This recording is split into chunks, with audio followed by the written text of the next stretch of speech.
Dr. Babung, I think we can start now. Okay, excellent. Well, thank you very much, Sumaya, for that. And I just want to take the opportunity and welcome and thank you for joining us in this important conversation. How the Cuban government is taking advantage of the unique circumstances brought by the coronavirus pandemic to ramp up its ongoing attacks on Cuba's faith community. But before we get going, just a few things. Please place your mic on mute if you have it on your mic. We're already getting some feedback that creates a problem with the conference. We want to make sure everyone hears every part of the conversation. So look at your mic; it's on the left bottom part of the screen usually, and make sure that that is crossed over so that we all have a high quality conference. If you have any questions, we ask that you use the chat at the bottom right-hand side of the screen. We are going to try to answer all the questions at the near the end of the program. So we want to make sure that you do that, and also you'll note on the announcement that there will be the conference is being translated live in Spanish. All you need to do is go down. If you hear it in Spanish, go down to the little at the bottom right-hand side, and you click there and you put Spanish, and you'll hear the conference in Spanish. This webinar is being taped, so that if you miss any part of it, don't worry. It will be taped and it will be available in YouTube at the end of the program. So, having said that, let me get us going here. This conference is both estimated and timely to take place during a designated week, which is, as you know, designated as Religious Freedom, to help expose the Cuban government because of religious freedom violations, which have actually worsened in 2019. This is now confirmed by the recent release of the annual report of the U.S. Commission on International Religious Freedom and the 2019 International Religious Freedom Report.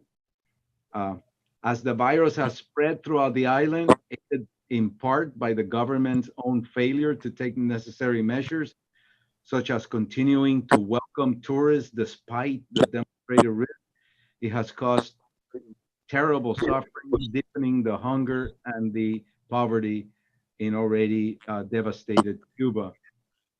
In the face of this suffering and the desperate needs of the population, Cuba's faith communities have stepped up in astonishing ways, not only providing spiritual encouragement and support, but also organizing aid efforts and providing social services, especially to Cuba's most vulnerable communities, such as its large elderly population. So as the state lashes out at religious leaders in their communities, it threatens to cut off a major source of support and practical help to those who need it the most. You're going to hear from a number of experts on this subject, and to get us going and with the right kind of in the right mood. Join me as we honor to be able to present a special video message from U.S. Senator Marco Rubio. As many of you know, Senator Rubio is a tireless champion of freedom and democracy around the world, from Hong Kong to Venezuela, and of course in Cuba. Senator Rubio is also a great defender of religious freedom in particular, and we are grateful to have someone like him among our national leaders who can so clearly articulate why this freedom is so essential to people in every corner of the world. He's the chairman of the Subcommittee on Western Hemisphere Affairs in the Senate Foreign Relations Committee, and recently was the acting chair of the Senate Select Committee on Intelligence, a position of great influence in matters related to our national security interests. Please join me in thanking the person that the New York Times has described as a virtual Secretary of State for Latin America, for taking time from his very busy schedule to deliver a message to add to our conversation today. Welcome, Senator Rubio. As for the convention, organizers are calling the event a convention across America. They have planned speeches and performances from locations. Hello, this is Senator Rubio, and I'm honored to join this virtual conversation, which highlights how the Cuban dictatorship is manipulating the COVID-19 pandemic to advantage of the basic freedoms of the Cuban people. During a recent interview with the Epoch Times, Cuban pro-democracy and human rights activist José Daniel Ferrer highlighted how the Diaz-Canel and the Castro dictatorship is using this health crisis. Bueno, muchísimas gracias por. I'm sorry, we're having some technical difficulties. We had a crossover from Senator Rubio to another video. Can we, do we try again or should we move on? We're gonna try again one more time. Okay, thank you. And working with people that are passionate about life, who can be that. Okay, we're hearing, but we're not seeing. And I have a job I love, and I live in a place that I'm so happy to call home. Now more than ever. All right, so I guess I'll count to three, and then if we can't get Senator Rubio back on, we're gonna have to thank him for for having sent us the video. We should have that on the record, on the recorded when we save the program. Here we go again. Let's try again. Thank you. We almost tried again. All right. Rest assured that we tested this thing about 20 times. This is Senator Marco Rubio, and I'm honored to join this virtual conversation, which highlights how the Cuban dictatorship is manipulating the COVID-19 pandemic in order to take advantage of the basic freedoms of the Cuban people. During a recent interview with the Epoch Times, Cuban pro-democracy and human rights activist José Daniel Ferrer highlighted how the Diaz-Canel and the Castro dictatorship is using this health crisis to cover up and even justify its repression against dissidents. Ferrer, currently under house arrest, knows this far too well. Just a few weeks ago, amid the pandemic, on the day he was being honored as the Truman Reagan Medal of Freedom recipient, Ferrer's house was surrounded by the regime's security forces. Repression is the only language Raul Castro and his puppets know.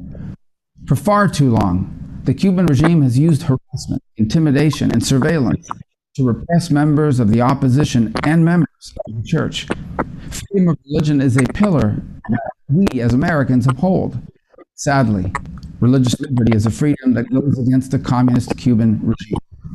Just this past weekend, evangelical pastor Yasser Caraballo from Santi Spiritu was targeted and arbitrarily arrested on bogus charges by the dictatorship. Caraballo is just one of the many religious leaders who during this year has been repressed by the Cuban regime. I want to thank you all for highlighting this important issue. We must continue to shine a light on the egregious violations being committed on a daily basis by the Cuban dictatorship. Thank you, and again, we apologize for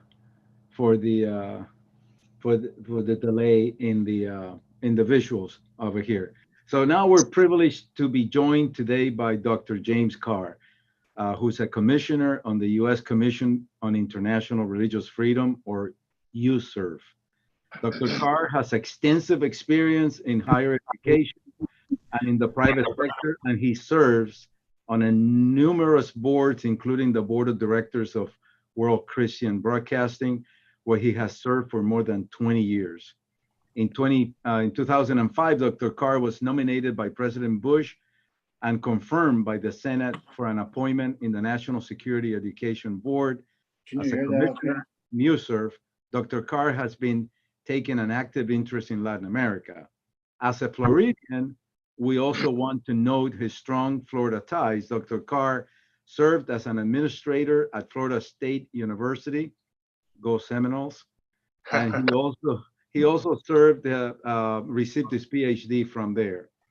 Today, Commissioner Carr will shed light on how authoritarian governments such as Cuba take advantage of crises like the pandemic to violate religious freedom rights. Dr. Carr, thank you very much for joining us today.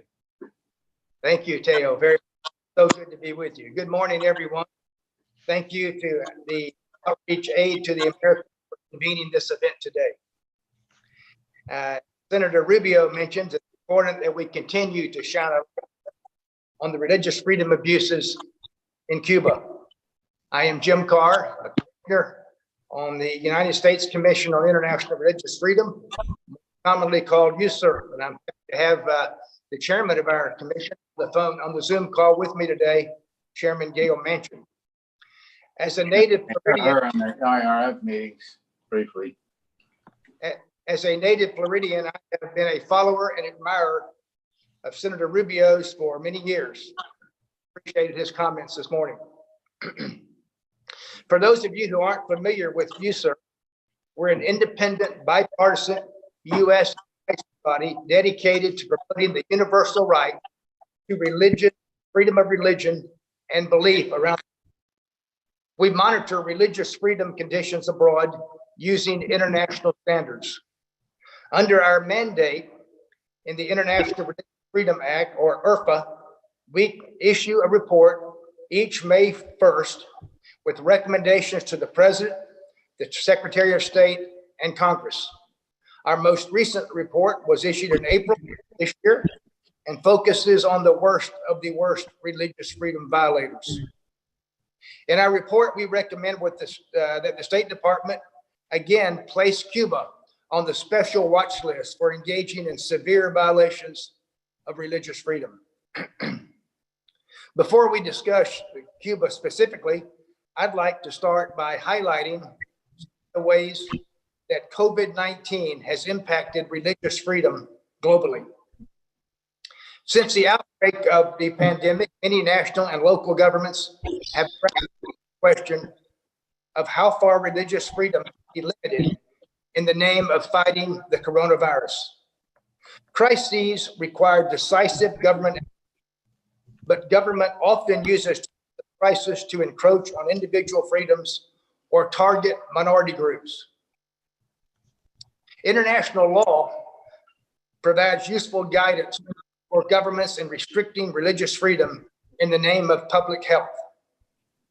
Article 18 of the International Covenant on Civil and Political Rights, a treaty that Cuba has signed but not yet ratified, guarantees freedom of religion, but allows governments to narrowly restrict religious freedom by law when necessary to protect a legitimate state interest, including public health. Restrictions must always be non-discriminatory, which means restrictions cannot be used to quash dissent or target particular groups, minorities, or individuals. Unlike other rights, the freedom of religion or belief cannot be suspended in times of public emergency. Governments must continue to balance religious freedom rights, even in efforts to combat the impact of COVID. Unfortunately, we have seen governments use COVID-19 as a pretext to limit religious freedom or stigmatize and discriminate against certain religious communities or specific individuals.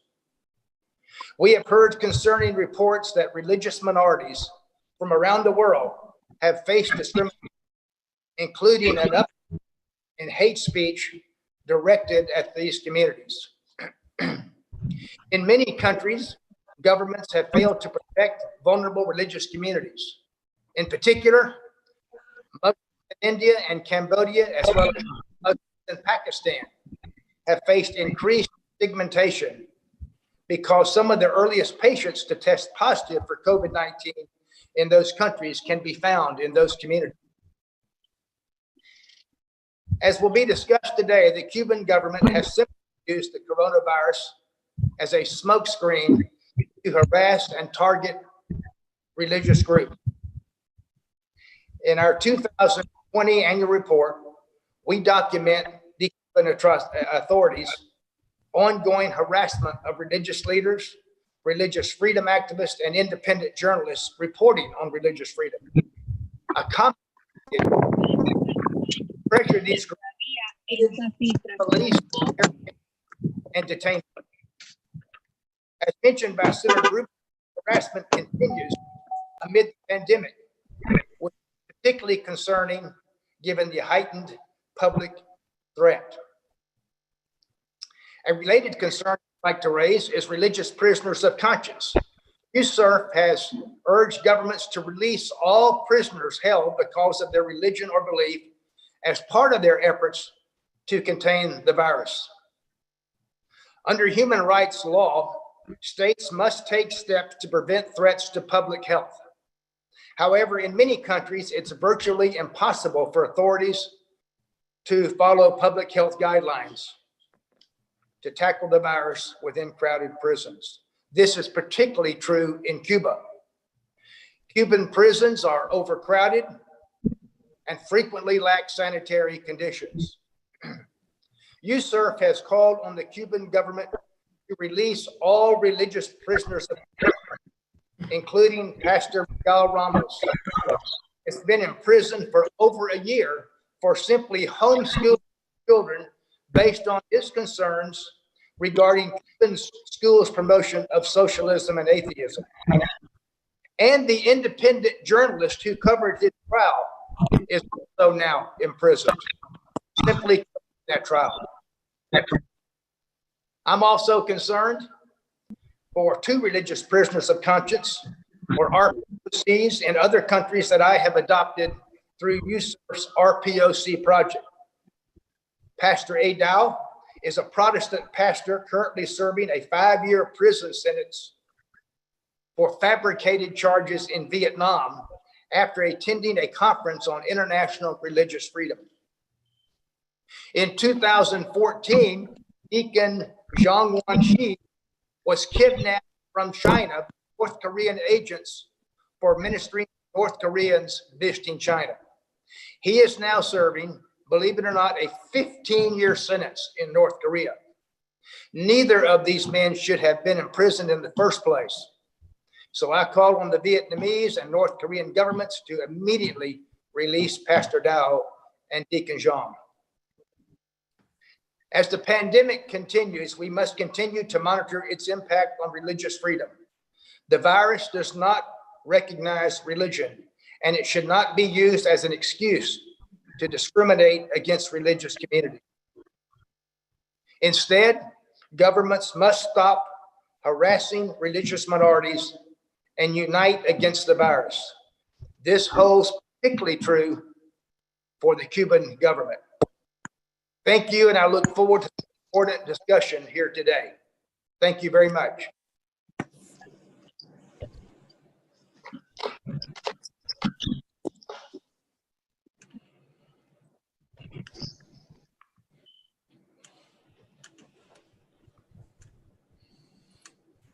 Mr. Teo, you're mute. Oh, Now. Okay, all right. I just saying thank you, Dr. Carr, very much. And I hope those of you that didn't get an opportunity to hear because you came in late, that you will look at the video later in YouTube, because what he said was very important, and we need to take note. We're now going to hear from, we jump all the way to the other side of the pond, and we're going to go to Europe, and we're going to, I want to introduce you to Eric Geneshi, who's also joining us.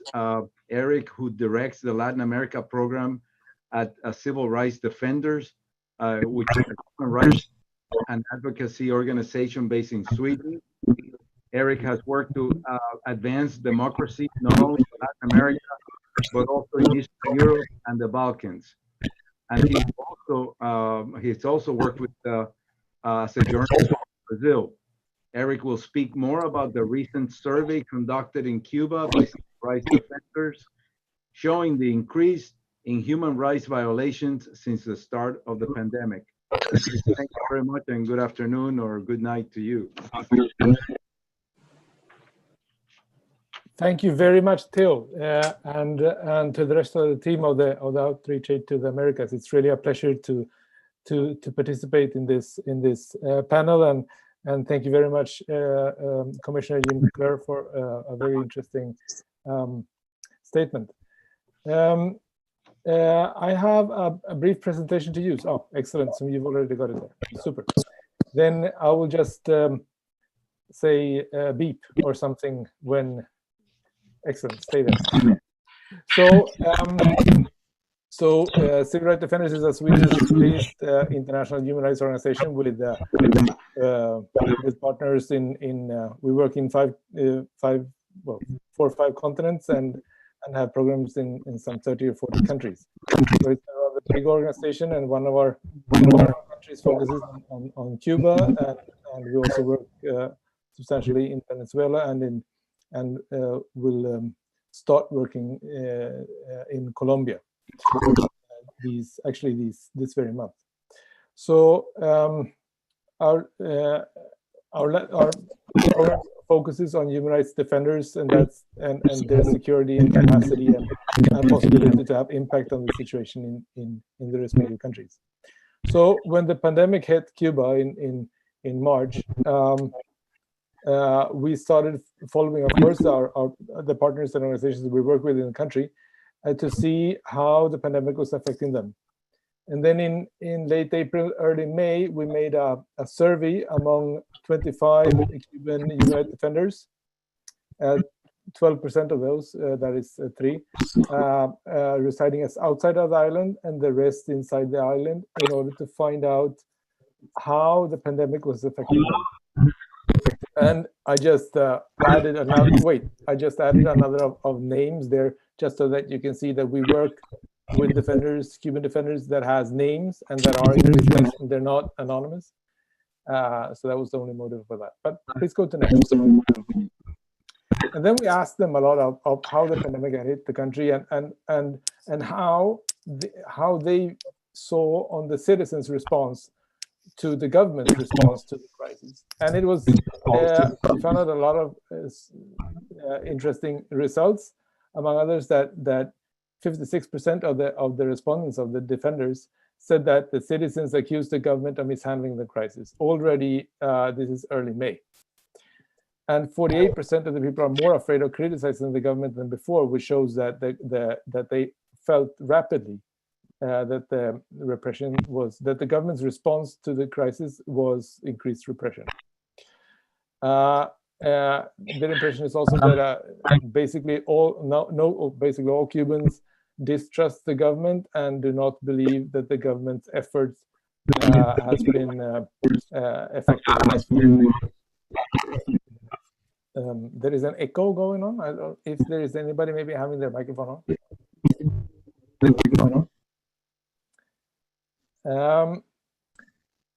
It's also important to say that a large part of these that we spoke to felt that or at least 1/3 of them actually felt that one of the responses from the citizens was to reach out to the civil society for help in this in the crisis. So go to next, please. And then we asked the response, how has the government reacted to the crisis when it comes to human rights? And 96% of the respondents of this survey said that the government response has been an increase in human rights violations against the civil society. That's basically everyone. And that has been also very clear when we have continued to follow the situation since then, that the response from the Cuban government has been increased repression and not only against the civil society, but also very much against just the average citizens, being furious or angry in standing in line after hours in a line waiting for the possibility to buy food or whatever.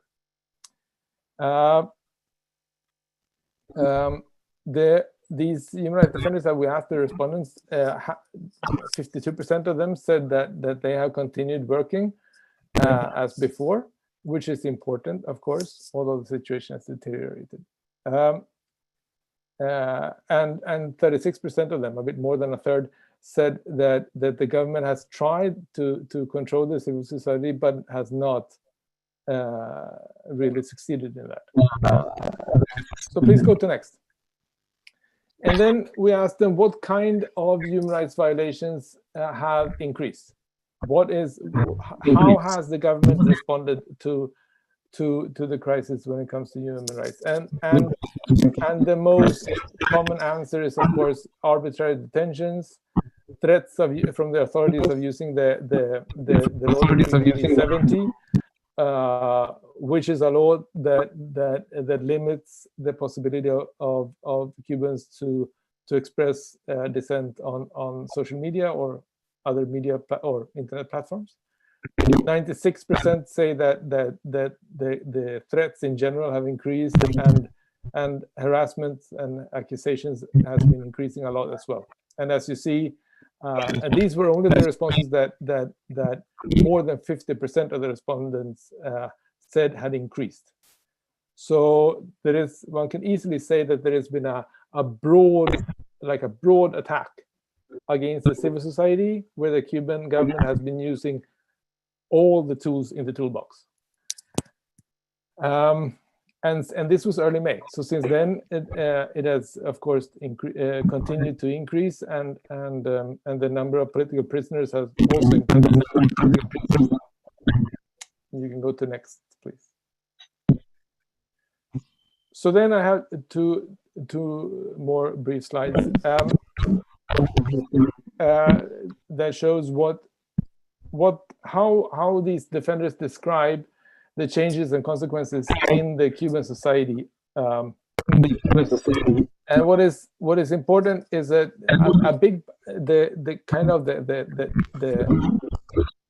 the repression, as a big part of the Cuban society has been staying at home and using internet.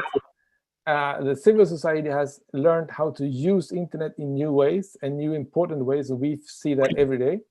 But also the government has been, of course, attacking the citizens that act on the internet in a new way.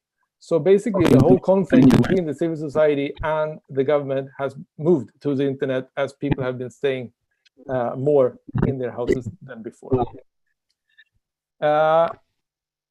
It's also clear that the government has been using these televised criminal proceedings known as, or described as, exemplary trials. That's something, it's not new, but it's something that has increased. Go to next, please. And this is the final slide. Next. No, I had one more,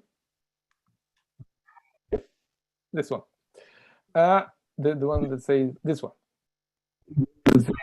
So I added a couple of quotes from the human rights defenders that we spoke to in this process and in this survey. And I think the first one there is extra important for organizations like yours that work with different religious communities in the civil society.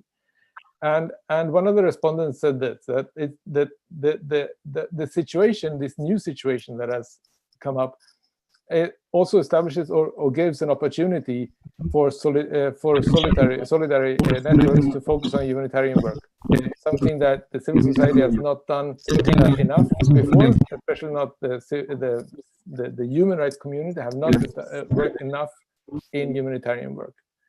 But this situation gives them that possibility, and that is positive, and that could lead to an increased presence in the civil society of those in the Cuban society that are not yet clear, that have not yet decided for themselves that they can believe in change.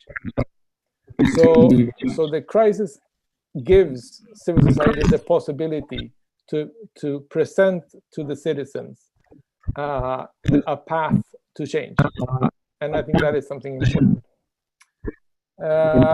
It is also clear that several of the respondents have a very clear message to the European Union and ask them to increase the pressure on the Cuban government to when it comes to human rights and to withdraw financial support if the human rights violations continue. And of course that the European Union should demand from the Cuban government the release of all political prisoners. That is something that comes up all the time. And we want to add, so what we did with this survey, the survey was presented to all the European Union embassies in Havana and also to the Cuba department at the European Union Action Service in Brussels and to several members of the European Parliament. So the advocacy work we do is basically has that basic idea that we want to bring ideas and policy suggestions and analysis from the Cuban civil society to European policymakers deciding the European Union policy towards Cuba. So that was everything from me. Thank you, Eric, and a tremendous presentation. Thank you for the work that you do with the European Union and how civil rights defenders continues to just make such a great impact on trying to advocate for freedom of religion in Cuba. We continue to apologize to the speakers and to others. You know, we have some background noises. We continue to ask request that you mute your microphones. It's not always your fault because we have connections from Europe all the way down to Cuba. As we're getting the Cubans joining in, and we seem to be having some problems. And I heard that we had to excuse one person for terrorizing the conference already. So bear with us as we continue to struggle with the noise factor. Next, we also we're joined today by a friend of OAA and a fellow advocate for human rights in his homeland. If you watch television in Miami, you've seen him on television talking about Cuba and freedom of religion. Camilo Loret de Mola. Mr. Loret de Mola is a Cuban lawyer and a TV and news producer who appears frequently on television as a legal expert to provide analysis of Cuban politics and human rights conditions. Today, Loret de Mola will discuss the laws and decrees used by the Cuban regime to repress and violate freedoms, particularly religious freedom, and more particularly during the COVID-19 crisis. Camilo, thank you. Welcome. Gracias. Muchas gracias por la invitación. Y después de la presentación de Jenny, creo que me ha cubierto bastante el área legal de la situación de COVID. Okay, Camilo, one sec. Remember, if you wanna hear Camilo in English, you need to go down at the bottom of your screen. You see the little world, and you see it says interpretation. If you click on interpretation, click on English, and you'll hear the presentation in English. If not, you're gonna hear the whole presentation. Okay, thank you very much. Okay, Camilo, gracias. Okay, gracias por la ayuda del intérprete, porque lamentablemente yo prefiero comunicarme en español. Mi inglés no es lo suficientemente bueno como para mantener esta aplicación. Mira, la situación en Cuba es muy especial porque si lo miramos desde afuera, están cumpliendo con toda la legitimidad de un proceso legal para proteger un país por una pandemia. Pero la realidad es que el régimen de La Habana se ha aprovechado de la situación del COVID-19 para reprimir de nueva forma a la iglesia de nuevo tipo y a las voces de oposición en el país.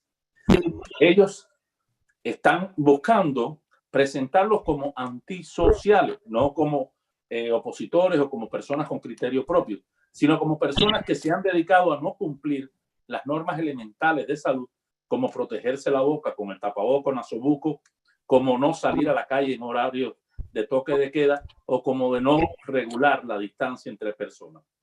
Para ello, han puesto la mano dura de las agentes de la policía en la calle, multando con multas severas en cantidades a estas personas que supuestamente han cometido las violaciones de salud pública, del régimen de normas de seguridad.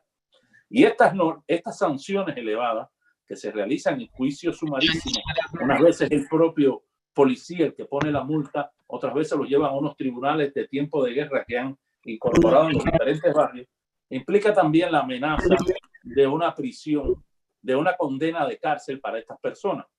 Porque cuando usted a un ciudadano cubano normal le impone 3 multas de $1,000 cada uno, ya está dando por sentado que esa persona tiene un 50% de posibilidades de no pagar esas multas. Y la ley establece que el no pago de la multa equivale a la obligación de cumplir un día de cárcel por cada peso no pagado.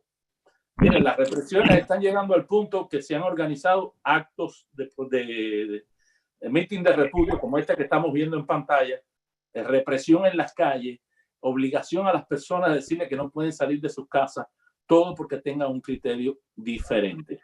El caso más sonado, y yo creo que todos lo conocemos en este momento, es el del pastor evangélico cubano Yacer Caraballo, a que le han hecho un registro en la casa, le han confiscado los cerdos que tenía y le han dicho además que el maíz que él tenía es un ejemplo de que ha estado especulando o acaparando con alimentos básicos para la población. Por supuesto, no importó que esta persona hubiera demostrado que el maíz era legítima procedencia o que los cerdos eran solo para su manutención. Por su condición de pastor y de pastor de una nueva línea, están llevándolo a esta situación. Lo están llevando a esta crisis de situarlo como delincuente. Miren, ¿por qué el régimen teme que estas personas puedan dar su opinión o manifestar su fe religiosa independiente en tiempos de pandemia? Porque saben que la irritación es general. No hay alimentos en Cuba, la gente está ya comenzando a perder el respeto, como no se veía la crisis de los balseros, perdiendo el respeto a la autoridad y enfrentándose. Y estas manifestaciones de ira, ellos lo que temen es que se conviertan en movimientos organizados. Y por eso están buscando a quienes pueden ser las figuras que puedan encabezar estos movimientos. Y los pastores de nuevo tipo, los religiosos de nuevo tipo, son las personas que no tienen vínculo con ninguna organización anterior y por lo tanto están fuera del alcance de sus restricciones, de sus presiones y por lo tanto tienen que esforzarse en encauzarlos dentro de la crisis que siempre le imponen a los opositores. Quiere decir que los principales actos de represión van a estar dirigidos contra estas personas que no pertenecen a los grupos históricos políticos. Yo les pido que me den una oportunidad para narrarles cómo está la situación de la oposición en Cuba. Miren, la situación de la oposición en Cuba ha cambiado drásticamente de lo que fue en los primeros años de los 90, cuando el motor impulsor de la oposición estaba dentro de Cuba. En el 2000, esto alcanza su máximo punto cuando hay diferentes grupos identificados, como son las Damas de Blanco, Estado de Sats, la UNPACO, que llegan a desarrollar su propia agenda y a motivar la oposición desde dentro del país, que fue el peor momento para el Estado, para el régimen, porque enfrentar a estos grupos se le hacía difícil desde adentro. Ahora el escenario es perfecto porque estos motores impulsores de la oposición se encuentran en los Estados Unidos. En este momento salieron de la isla y ellos lo que no quieren es que nadie releve esa trayectoria histórica y los que pueden asumir ese mando, precisamente dentro de lo que ellos contemplan, están estos pastores independientes. La situación ha llegado a un punto que la represión es total. La incidencia de multas a los pastores y a los opositores y las detenciones por estas supuestas violaciones es superior a cualquier otro sector de la población civil. Yo los invito a escuchar el testimonio de uno de estos pastores independientes que está siendo reprimido constantemente por las autoridades. Escuchemos, por favor.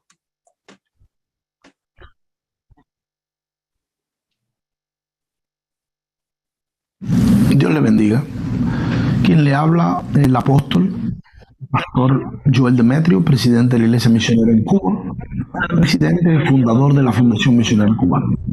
Narraré en breve mi testimonio de lo que hemos sufrido y lo que hemos atravesado durante 25 años de persecución por este gobierno. 25 años donde hemos sido encarcelados, nos han expropiado propiedades, nos han tumbado casas, nos han quitado templos y nos han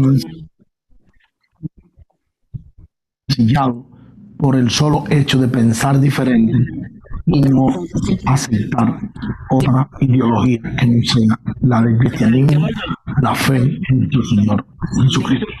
Me quisiera ahora narrarle, porque solo tenemos 3 minutos para contarle parte de nuestro testimonio y no podemos poner en 3 minutos 25 años de tanta lucha y de tanta persecución, de tantas lágrimas que hemos derramado por este sistema, de tantas cosas que hemos perdido, que nos han quitado, que nos han robado. Es el hecho de que recientemente la pandemia del COVID-19 yo fui encarcelado, fui amenazado, fui acusado penalmente por el delito de propagación de epidemia sin haber propagado nada. Allí me amenazaron con el decreto ley 370, me amenazaron que si ponía en las redes sociales todo lo que estaba aconteciendo con la iglesia en estos tiempos iba a ser también encarcelado. Sabemos que eso del decreto ley 370 lo han hecho para silenciar a aquellos pastores y a aquellos líderes a que no hablen y no den su testimonio. Hoy podemos hablar y decirle que la libertad religiosa en Cuba sufre de persecución. No tenemos derecho a reunirnos, no tenemos derecho a cultos y cada día se incrementa más la persecución a nivel que se incrementa esta pandemia. Dios le bendiga en el nombre poderoso de Jesús. Amén. Como pudieron escuchar, aún con las diferencias de los problemas de audio, es que esta persona no solo lo están acusando de violar las normas de salud pública, sino que también lo están acusando de desprestigiar a la revolución dentro de las redes sociales, dentro del Internet, que es el decreto ley 370 al que haremos alusión más adelante. O sea, les están tumbando templos, les están llevando, quitándole sus propiedades, les están confiscando lo que tienen, los están multando y los están presionando de todas las formas. Porque no se crean que la única forma de presionar es ponerte la multa, es atacarte en la calle, agredirte con las masas de las brigadas de respuesta rápida. También está contemplado dentro de este esquema de ataques el enrarecerte el entorno, molestar a tus vecinos, molestar a las personas que son allegadas a ti, para que vean que es tu actitud, tu presencia, la que está acabando con la tranquilidad, entre comillas, del barrio. Miren, el otro instrumento que tienen en estos momentos el régimen son los juicios express sobre el delito de especulación y acaparamiento. Esto es muy importante porque es un delito reconocido en el código para aquellas personas que se dedican a acaparar determinado producto para que escasee, sube el precio y entonces venderlo de una forma especulativa. Sin embargo, están sancionando a todas las personas que son incómodos para el régimen, diciéndole que es especulación y acaparamiento cualquier manifestación de una reserva doméstica. Señores, comprar en el mercado negro es una obligación para cualquier cubano en la isla, porque el mercado oficial no abastece los suficientes medios para mantenerse vivo. Por eso es obligatorio ir al mercado negro y comprar estos productos que son mal habidos, entre comillas, porque en la mayoría de las veces están robados o son desviados desde los almacenes del Estado. O sea que si se fuera a sancionar por este delito de especulación o acaparamiento, todo el que tenga artículos provenientes de almacenes estatales o del área estatal, estaría sancionada la isla entera. El otro problema es que el acaparamiento no se precisa en la ley a partir de qué cantidad puede ser un acaparamiento. Pueden ser desde 2 botellas de aceite hasta 4 Biblias nuevas en su caja, por poner un ejemplo. Los juicios llevan hasta 3 años de privación de libertad, te lo hacen en 1 hora, te presentan ante una corte express que tienen en cada barrio y te sancionan por estos hechos, pero no sales en la televisión ni en los medios de prensa. En los medios de prensa y en la televisión salen el campesino que le encontraron centenares de libras de arroz o quintales de otros productos, o aquel otro que tenía varios centenares de litros de aceite en su casa o algo por el estilo. Pero le van transmitiendo a la población que estas personas son igual que todos los que merecen ser castigados. Y por lo tanto, para la imagen pública, estamos en presencia de delincuentes comunes que lo que quieren es lucrar con la necesidad del pueblo. Lamentablemente, las víctimas principales de esto son los opositores, los religiosos independientes y todo aquel que sea considerado un enemigo del régimen. Miren, vamos a escuchar el testimonio de otro religioso cubano que se está enfrentando a esta situación en que lo acusan, entre otras cosas, de especulación y acaparamiento.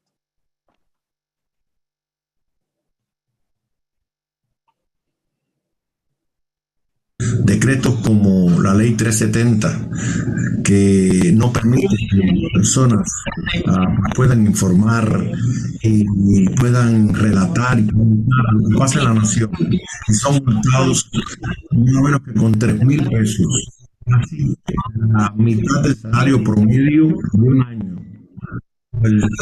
Cuando una persona recibe una multa de 3.000 pesos, es el salario promedio de 6 meses. Muchachos como Yanquiel Gutiérrez, que por solo meter un tuitazo de decir que bajaron los precios del internet, en lo que cual todo el mundo está de acuerdo en la nación, hasta los propios comunistas, pues este muchacho recibe 3.000 pesos de multa, cosa que es reducido. Es un decreto anticonstitucional, es un decreto que no solamente es tiránico, sino es indigno y hace que Cuba sea una vergüenza a nivel internacional. Nosotros, los hijos de Dios, acá en la nación, también hemos sufrido las consecuencias, producto de que en esta pandemia, como apóstoles como Alain Toledano, que recibieron un acto de repudio en su casa, solamente por estar en su casa, un grupo de vecinos movidos por algún caudillo comunista, pues le hizo un acto de repudio. Otros acá en mi ciudad, como el apóstol Demetrio, tuvo 3 días consecutivos delante de las autoridades, cuando yo fui partícipe y estuve fuera esperando en la unidad de la policía, porque bajo un delito de expansión de pandemia, un pastor, cosa que no tiene nada que ver con la realidad, solo porque es un hijo de Dios que tiene dignidad y que se ha levantado. Nosotros también como iglesia hemos sufrido aquí en la ciudad, donde, por ejemplo, donde familias se han reunido, familias de 8 o 10 personas se han reunido y han venido después las autoridades a ponerle este decreto y a declarar que pueden hasta 2 años de privación de libertad. Yo condeno este decreto, yo condeno lo que están haciendo el gobierno en contra de la Iglesia del Señor y declaro que los derechos humanos en mi nación, todos los protocolos internacionales son violados. Denuncio que Cuba es una nación que no cumple con el protocolo de los derechos humanos. Ese es otro testimonio claro de lo que está pasando en Cuba. Mire, el decreto ley 370 es importantísimo analizarlo porque todos los países del mundo regulan, protegen su identidad, su seguridad del Estado a través de las conexiones a Internet. Pero en el caso de la ley 13, el decreto ley 370 es fundamentalmente un instrumento represivo más del Estado, aunque lo disfracen de un instrumento de administración de las redes sociales. Desde que se leen los objetivos del decreto ley 370, se puede apreciar que deja claro que es un instrumento para consolidar el uso y desarrollo de la Internet como instrumento para la defensa de la revolución. O sea, deja claro que esta ley, este decreto ley, lo que va a hacer es reprimir a todo aquel que no esté de acuerdo con la revolución y que lo manifieste en las redes sociales. En el inciso C de esos objetivos deja claro que el decreto ley servirá para promover y favorecer el acceso y el uso responsable de los ciudadanos a la Internet, pero este uso responsable se responde fundamentalmente a razones políticas, a las condiciones de la revolución. En el inciso D establece que el decreto ley servirá para consolidar la defensa política y la ciberseguridad frente a las amenazas, los ataques y riesgos de todo tipo que está supuestamente sometida la revolución, el régimen. Y por último, para preservar y desarrollar los recursos humanos asociados a la actividad. O sea, que además ellos van a regular qué sistemas puedes entrar, qué puedes usar, quiénes pueden usar, quiénes pueden disponer de las redes sociales. Tal como lo dijo el pastor en su entrevista anterior, les están poniendo multas hasta $3.000 por subir información a las redes que ellos estimen que es perjudicial para el régimen. La valoración la hacen ellos sin necesidad de una resolución o de una acción jurídica, sino por determinando suficiente que están violando los principios de la revolución, ya te pueden poner la sanción, que puede ser también de prisión. El decreto ley deja claro que solo el Ministerio de Comunicaciones puede instalar los equipos, la repetidora o prestar los servicios de Internet en la isla. O sea, que las redes privadas, los repetidores en casa no están permitidos. Y dispone que puede sancionar a las personas por los siguientes puntos. En el artículo 68 se consideran contravenciones asociadas al decreto ley, siempre no constituyan delito, fabricar, comercializar, transferir equipos y demás dispositivos para brindar, facilitar o recibir servicios asociados a las redes de tecnología e información, o sea, al Internet, sin la correspondiente autorización.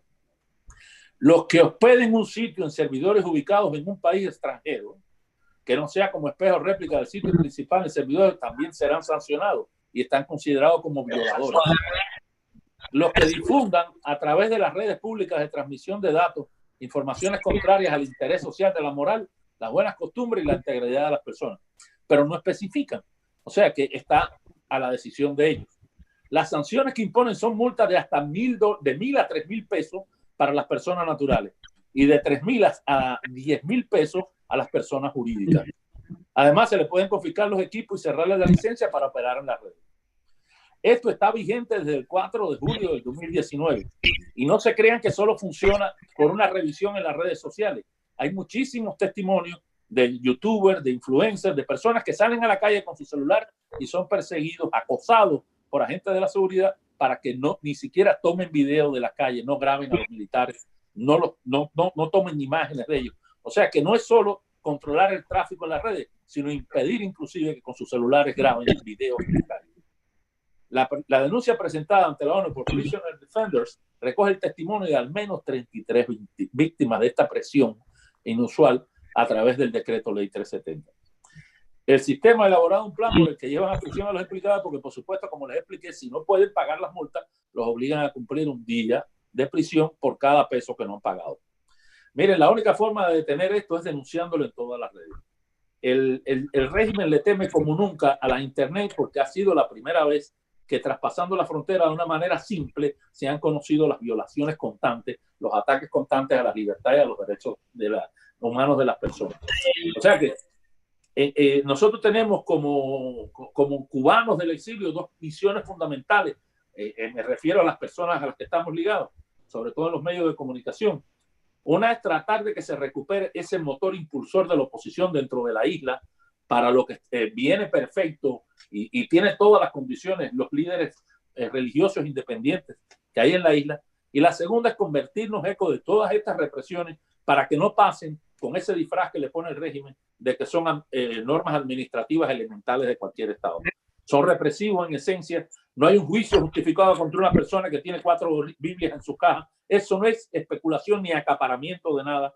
La necesidad de sobrevivir está por encima de cualquiera de esos artilugios y subterfugios legales.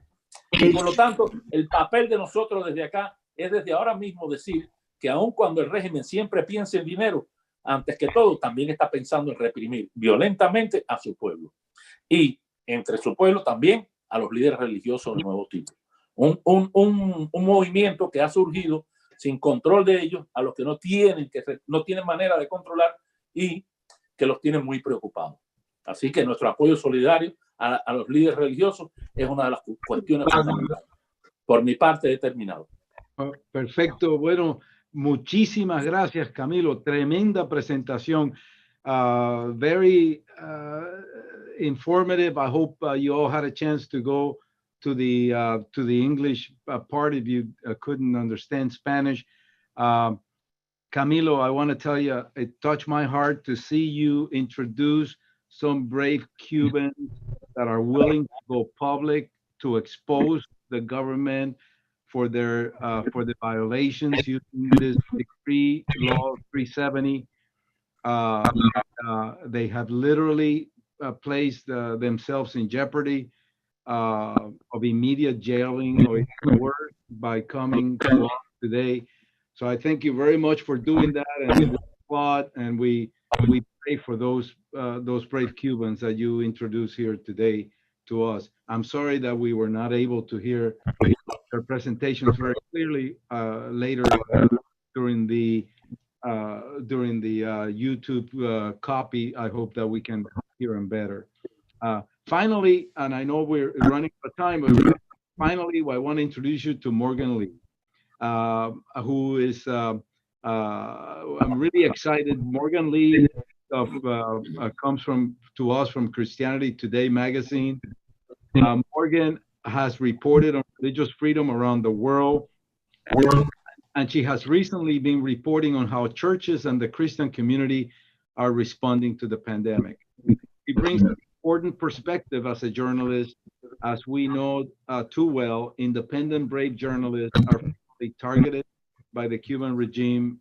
Abuses have not abated during the pandemic. So Morgan, thank you so very much for joining us. Morning, everyone. Thank you, Teo. My name is Morgan Lee, and I am a reporter at Christianity Today, and we cover all different types of things around the world. As you guys saw there, I'm also the host of a podcast called Quick to Listen, and on that podcast, we talk about current events a lot. There's a number of people who are on this call that I've actually interviewed in the past, so it's great to see you here, and thank you so much for joining today. Buenos días a todos. Yo quiero decir hola a todos y estoy muy agradecido a estar con ustedes hoy día.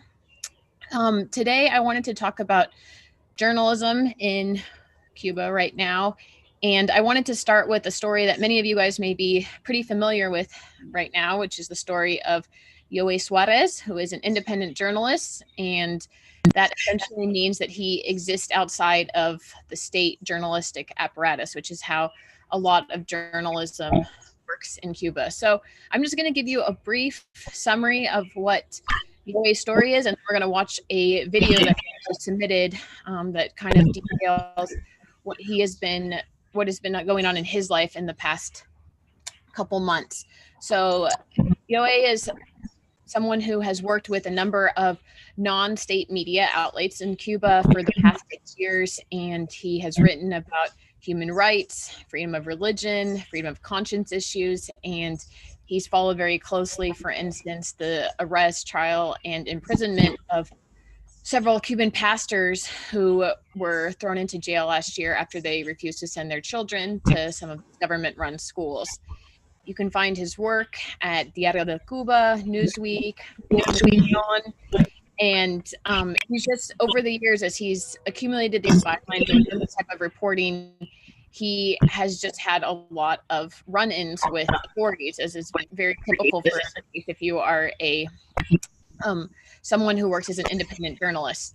So at various times throughout his work, he's been detained, he's been interrogated, and at one point last year, he was accused of counter-revolutionary activities and had his phone confiscated. As the pandemic has happened in Cuba, he's also continued to be harassed during this time, and that is also including his mother has also been someone who's been subject to that harassment. So anyway, he's going to talk a little bit about experiences. So if we want to play the video, I think that would be good to start it now. Bueno, muchísimas gracias por invitarme al webinar. Es buenísimo. Solo Cuba, en todos los lugares, y más podemos denunciar lo que está pasando en materia de libertad de conciencia en nuestros recursos. Mi experiencia a lo que está ocurriendo en Cuba, una de las cosas más significativas ha sido el decreto ley 370, un decreto ley que pretende limitar la libertad de expresión digitales a partir de la paulatina penetración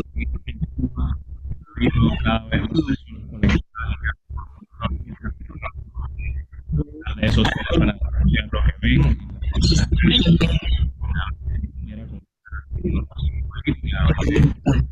como una especie de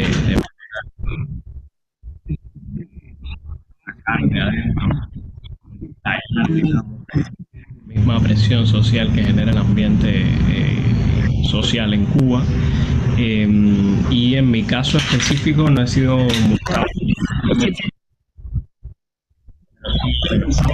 con la aplicación del 13T.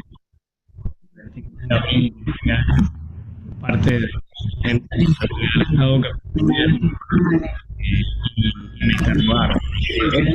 Este interrogatorio se suma a los 7 interrogatorios que ha habido entre interrogatorios, detenciones y citaciones que ha habido en lo que va de 2020 contra el primero de ellos en febrero de este año, donde me dijeron que estaba reclutado y que tenía prohibida la salida del país. Aparte ya ahí me incluye una lista de 250 personas aproximadamente que por motivos políticos no pueden salir del país. Y otra de las citaciones de los eventos en este sentido más destacables fue la detención en plena República el 11 de mayo y el traslado fuera de mi municipio en un auto no policial hacia una casa de seguridad de la seguridad, una dependencia de la policía también, para interrogarme y presionarme durante una hora. Llegué a ese lugar, me vendaron los ojos, que esto uno ya lo había ocurrido a la chica Tania Rivera anteriormente. Todo esto porque mi especialización es en libertad religiosa en el país y respetar sobre la comunidad. So I'm glad that we could hear a little bit from Yoe and what he's experienced in this past year. And I'm really glad that we just had this explanation too about this law and kind of the effect and how it's being used on every, even though Yoe said it hasn't been used on himself. So just a little background for folks who are a little bit less familiar with the journalistic situation there. If you look at different international watchdog groups that evaluate the state of journalism around the world, Cuba is one of these countries that has essentially remained around the world in one of the worst conditions and the least favorable environment for people to exercise freedom of expression. And Reporters Without Borders, for instance, has placed Cuba as 172nd out of 180 countries in its 2018 world rankings whenever they're rating degrees of freedom as enjoyed by journalists. And in the part of the world that it's in, it continues to be rated the worst in its entire region. So part of that, there are a lot of different reasons why that goes into it, but essentially a lot of it goes back to the fact that people who are independent journalists, or again, who are not working for state media, have very little protections, and they're often just not able to defend themselves against government harassment. I thought Yoe's video did a good job of exemplifying the different ways that harassment looks out, whether it's fines, whether it's government officials confronting you. He mentioned in that situation how he was forced to go to an undisclosed location, blindfolded, and to speak with people there and being interrogated. And also, as I mentioned earlier, his mom was also caught up in that situation as well. And so all of those ways are ways that the Cuban government attempts to wear down governments or wear down journalists and make it very challenging for them. Another thing that's been really difficult, and Cuba's also on this list of countries where censorship is most in effect, is that the internet, which often, as I'm sure many of you are familiar with, is a huge way that people are able to get their information out. In fact, Ray posts a lot of his situation on Facebook, for instance, and that's where he shares different things that are happening. The internet has been consistently slow in this country as well. And even though there are efforts in the past to really speed up things, that's been one way. As you can imagine, not being able to access the internet easily would make it more challenging for you to get your message out to other people. I thought some other good points that have been made already during this presentation was looking at the ways that the pandemic can be used by a particular government to essentially clamp down further on different things. And one of the ways that I saw this play out, of course, is just about how you have these quarantines, you have these hefty fines, you have these jail sentences. And that was even after the Cuban government had initially said that they were not going to be, they didn't think it was worth closing. It was safe to continue tourism there. And then they clamped down really grim on people. And there was even an economist who had said that one of the challenges in this situation was that there was no independent entity that can report on their own coronavirus figures or challenge or criticize the government's data. So I just wanted to wrap with this quote from Cuba. This is a journalist for a publication called Cubanet, and his name is Ane Ramon, and he was just talking about the obstacles that he faces. He said, 2 of the most commonly used legal tools for hindering the movement of journalists within the island are descatolas and the usurpation of legal capacity. So descatolas, he said, are used to confine independent journalists in their homes on important dates, while the idea of the usurpation of legal capacity is used to pressure journalists without journalistic formation by the Cuban state. So essentially, these journalists are prohibited from reporting for supposedly not being real journalists. And then I thought he just had a really powerful quote at the end, which is this: the repression is like a spiral that starts with a threat. After that, they harass your family. Then you get fined, sometimes with physical aggressions. Your equipment gets confiscated. You are prohibited from leaving the country. Finally, as a last resort, imprisonment without due process. The main objective of these repressions is to intimidate journalists so they give up their job, but also to force them to leave the island. So I will wrap right now, and if people have more questions about journalism Cuba, you can feel free to put them in the Q&A. But thank you for this time to talk about this.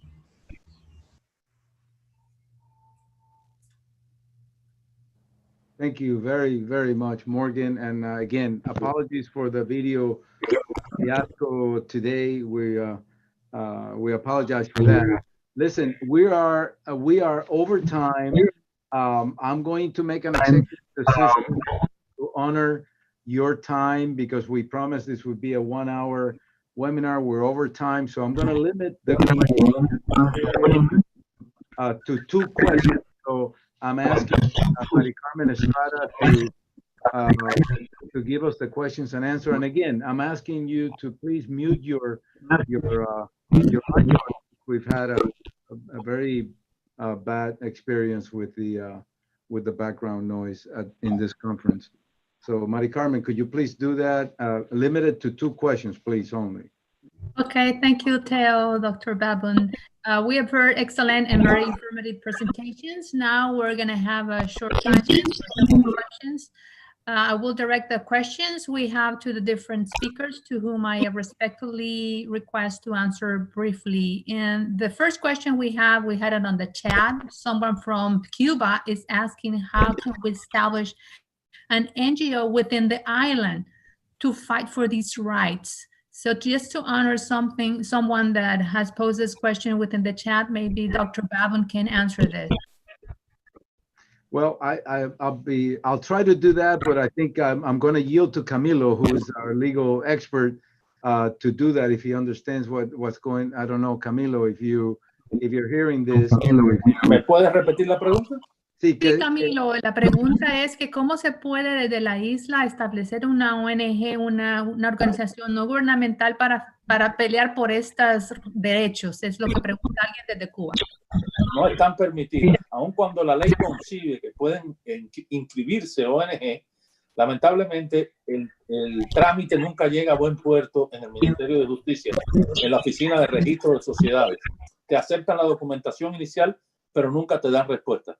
Por lo tanto, cualquier ONG que quiera de alguna manera dar apoyo en Cuba tiene que hacerlo a través de las organizaciones opositoras o de las iglesias independientes, a través de los esquemas de las estructuras que ya estos grupos tienen, porque lamentablemente como independientes no lo pueden hacer. Fuera de Cuba sí pueden hacer una labor maravillosa, que es la de respaldar, ser receptores de las denuncias y denunciarlos en todos los foros internacionales donde se pueda llegar. Pero lamentablemente dentro de Cuba ahora mismo no se puede legalizar ninguna ONG que no sea las promovidas por el Estado cubano, por el régimen. Muchas gracias. Thank you, Camilo. Okay, Mari Carmen, one more because we're starting Sure. to, We're just gonna also honor someone that has written from Cuba, and they would like to know if pastors are allowed to have internet in Cuba. the answer is yes. Pastors are allowed to, to register with TESA and get internet as long as you pay your fee. Who's not allowed to get it is if you're a registered dissident or someone that the government has already identified as an enemy of the state. That person would most likely not get internet. Yo quisiera agregar algo. Just a follow Quisiera on to agregar that. algo. Sí. Yo quisiera agregar algo a esa respuesta. El Internet en Cuba es una posibilidad estrecha que cada vez es más cara y más complicada de adquirir el contrato. Hay una queja general, no solo de los opositores, sino de toda la sociedad civil cubana, de que el acceso a las cuentas de Internet, además de que es malo y demorado, es cada vez más costoso. More expensive day by day.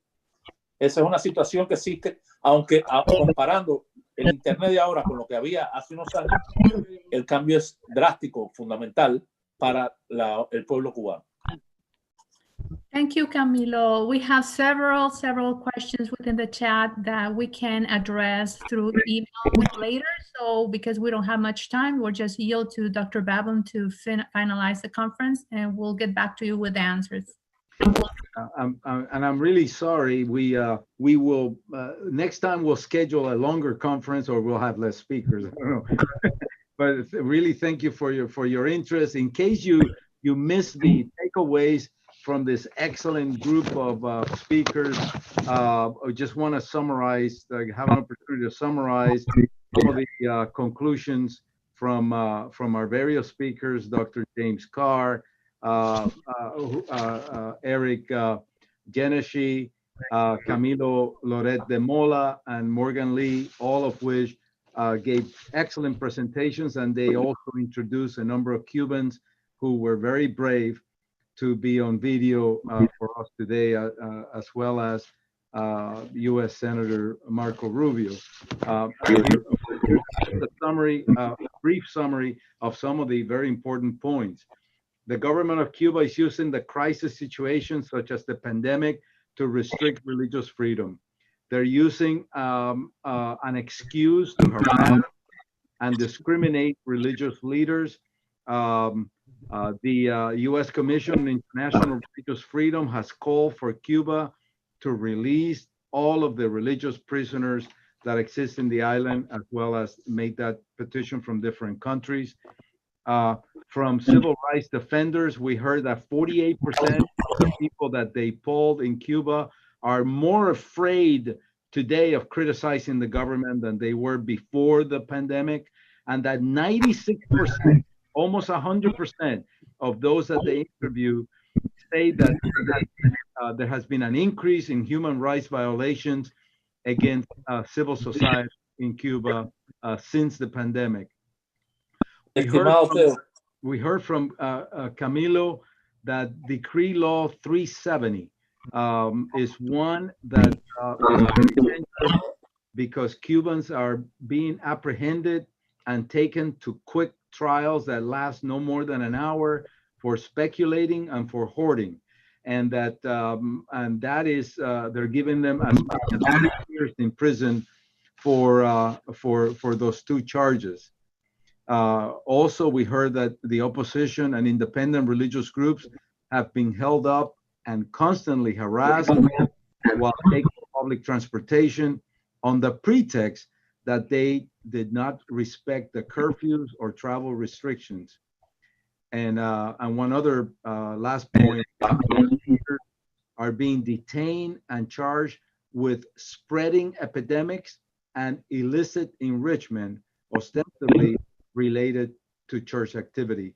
We are very sorry that this is happening in Cuba.